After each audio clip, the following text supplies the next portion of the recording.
పాత్రికేయ మిత్రులకు వచ్చేసి అందరికీ వందనాలండి.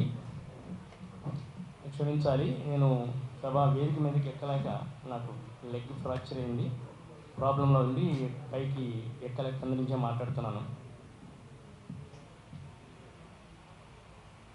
రామోజీరావు గారు అనే వ్యక్తి, అనే ఒక మహోన్నత వ్యక్తితో పరిచయం, కొన్ని క్షణాలు ఆయనతో గడిపే అవకాశం దొరకడం అనేదే చాలా గొప్పగా ఫీల్ అయ్యే రోజుల్లో 1987లో నేను అప్పటికే ఒక 20 సినిమాలు డైరెక్టర్గా అయిపోయి ఓన్ ప్రొడక్షన్ స్టార్ట్ చేసి 87లో గాంధీనగర్ 2వ వీధి అని రాజేంద్ర ప్రసాద్ గారు హీరో గౌతమి గారిని పరిచయం చేస్తూ సినిమా తీసే ముందుకు అన్నీ నావి యాక్షన్ సినిమాలండి.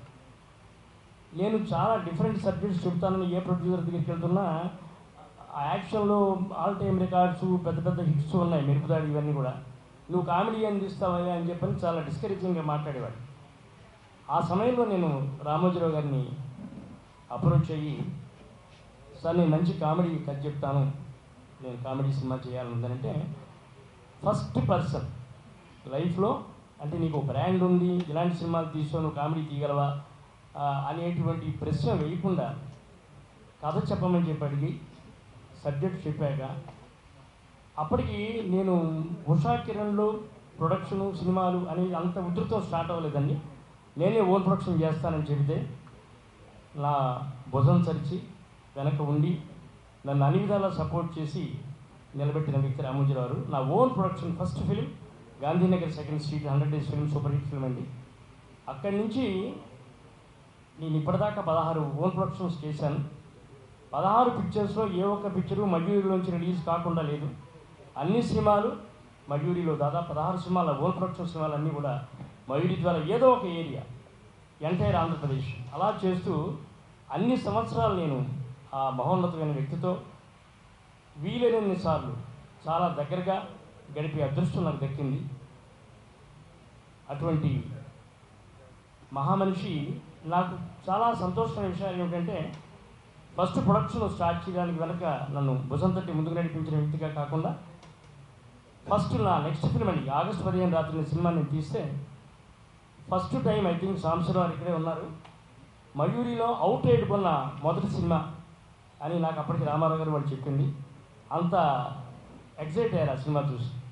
అంతకు ముంచే పరిచయం అని అమల గారిని ఇంట్రడ్యూస్ చేస్తూ తీసిన సినిమా అది చూశారు. ఆకలి నీకు జోహార్ అని ఒక రెవల్యూషన్ సినిమా అది చూశారు. తర్వాత కామెడీ గాంధీనగర్ చూశారు, యాక్షన్ ఓరియంటెడ్ ఆగస్టు 15 రాత్రి చూశారు.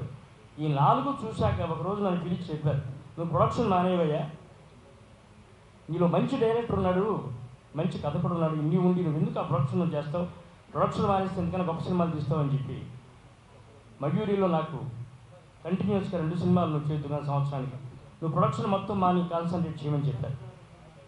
తర్వాత అఫ్కోర్స్ అంత చనువు ఉండి అంత దగ్గరగా ఉండి కూడా దురదృష్టం, సో మెనీ రీజన్స్ నేను ఉషా కిరణ్లో సినిమా డైరెక్ట్ చేయలేకపోయాను.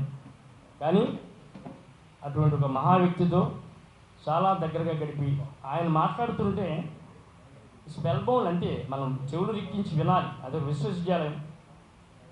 ఎవ్రీ వర్డ్ ఈజ్ ఒక వేదంలాగా అంత అటువంటి అనుభవశాలి, సకలకళా కోవిదుడు, మహోన్నతమైన వ్యక్తి.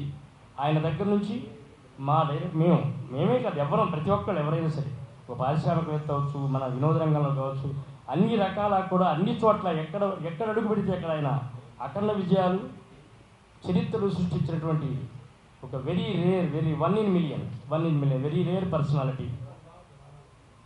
వారి మల్లానికి చాలా వారు చెప్పినట్టు, సాంబశివరావు చెప్పినట్టు, మన సినిమా వాళ్ళు కాదు, ప్రపంచంలో తెలుగు వాళ్ళు ఎక్కడ ఉంటే వాళ్ళందరూ వాళ్ళ ఇంట్లో ఒక మహోన్నత వ్యక్తిని పోగొట్టుకున్న భావంలో ఉన్నారు ఇవాళ. సో రాబోయే ఎన్నో జనరేషన్స్కి చాలా ఆదర్శమూర్తిగా, ఇన్స్పైరర్గా మిగిలిపోయిన ఆ మహానుభావుడికి శ్రద్ధాంజలి ఘటిస్తూ ఆయన ఆత్మకి శాంతి చేకూరాలని కోరుకుంటూ